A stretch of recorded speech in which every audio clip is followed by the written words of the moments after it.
Hello friends, Radhe Radhe, जय श्री कृष्णा। आज मैं बताऊंगी कि लड्डू गोपाल जी की सेवा कैसे करें। तो चलिए शुरू करते हैं। शुरू करने से पहले अगर अभी तक मेरे channel happy life with Laddu Gopal ji को सब्सक्राइब नहीं किया है तो प्लीज़ सब्सक्राइब कर लें और साथ में बेल आइकन को भी प्रेस कर दें, जिससे हमारे वीडियो की नोटिफिकेशन से आपको मिलती रहेगी। तो चलिए अब मैं आपको बताऊंगी कि प्रभु लड्डू गोपाल जी की सेवा में हमें क्या करना चाहिए। लड्डू गोपाल जी की सेवा में हमें वो सब कुछ करना अनिवार्य होता है जिस प्रकार से माता अपने बच्चे को करती है।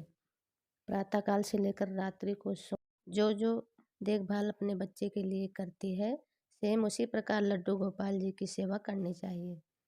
जिस घर में लड्डू गोपाल की पूजा होती है, उनकी सेवा होती है, उस घर में परेशानी दूर हो जाती है।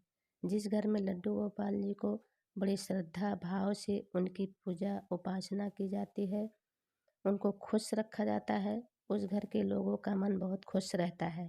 प्रभु तो भाव के भूखे होते हैं, इनको तो सिर्फ श्रद्धा देखना है कि किसको कितनी श्रद्धा है। और आइए आगे मैं बताऊंगी कि बाल गोपाल जी की पूजा में क्या करें और क्या सावधानियां करें। सबसे पहले सुबह उठकर लड्डू गोपाल जी को अगर सो रहे हैं तो उनको ताली बजाकर उठाएं, और अगर जगाने वाली कोई लोरी आती है तो वो भी बाल गोपाल को सुनाकर उनको जगा सकते हैं। इसके बाद उनकी पूजा की सारी तैयारी करके प्रभु को मौसम के अनुसार ठंडा या गर्म पानी से नहलाएं। अगर ठंडी का मौसम है तो पानी थोड़ा गर्म कर लें, और अगर मौसम गर्म है तो नॉर्मल पानी से ही नहलाएं। ध्यान रहे पूजा में प्रयोग की जाने वाली सभी सामग्री स्वच्छ होनी चाहिए।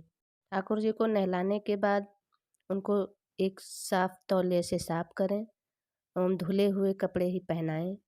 इसके अलावा दिन के अनुसार अलग अलग रंग वाले कपड़े ही पहनाएं। जैसे सोमवार को सफ़ेद रंग ठाकुर जी को पसंद है, मंगलवार को लाल, बुधवार को हरा, गुरुवार को पीला, शुक्रवार को नारंगी, शनिवार को नीला और रविवार को लाल कपड़ा ठाकुर जी को पहनाना चाहिए। लड्डू गोपाल जी को माखन मिश्री और तुलसी के पत्ते अत्यधिक प्रिय हैं, तो इसलिए भोग में रोज़ाना इन्हें ज़रूर शामिल करें। रोज़ाना लड्डू गोपाल का पूरा श्रृंगार करना चाहिए, जैसे कान में बाली पहनाएं, कलाई में कड़ा पहनाएं, हाथों में बांसुरी और सिर पर मोर पंख जरूर लगाएं।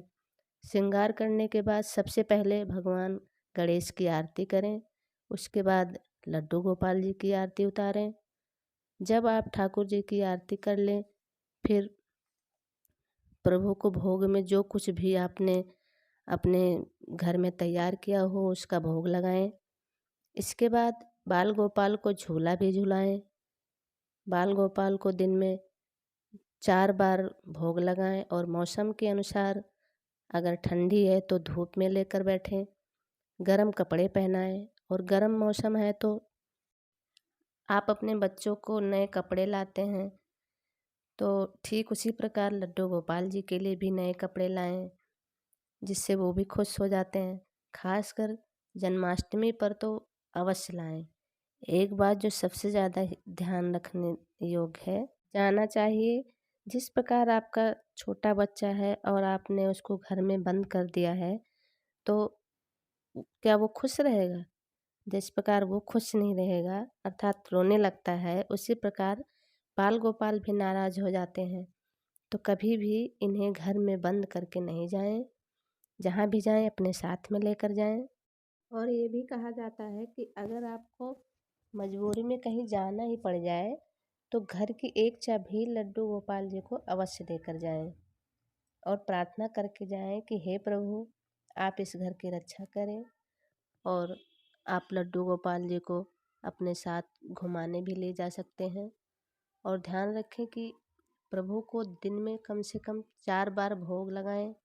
जिस प्रकार छोटे बच्चे को बार बार भूख लगती है, ठीक उसी प्रकार से लड्डू गोपाल जी को भी भूख लगती है। छोटा सा पंखा ठाकुर जी के पास लगा देना चाहिए। कोई शुभ अवसर आए, त्योहार आए या आपके घर में कोई फंक्शन है तो उन्हें समय समय पर खिलाते रहना चाहिए, जिससे उनको भूख न लगे और उनका मन भी प्रसन्न रहे। एक बात अक्सर आती है कि क्या घर में एक से अधिक लड्डू गोपाल जी को रख सकते हैं?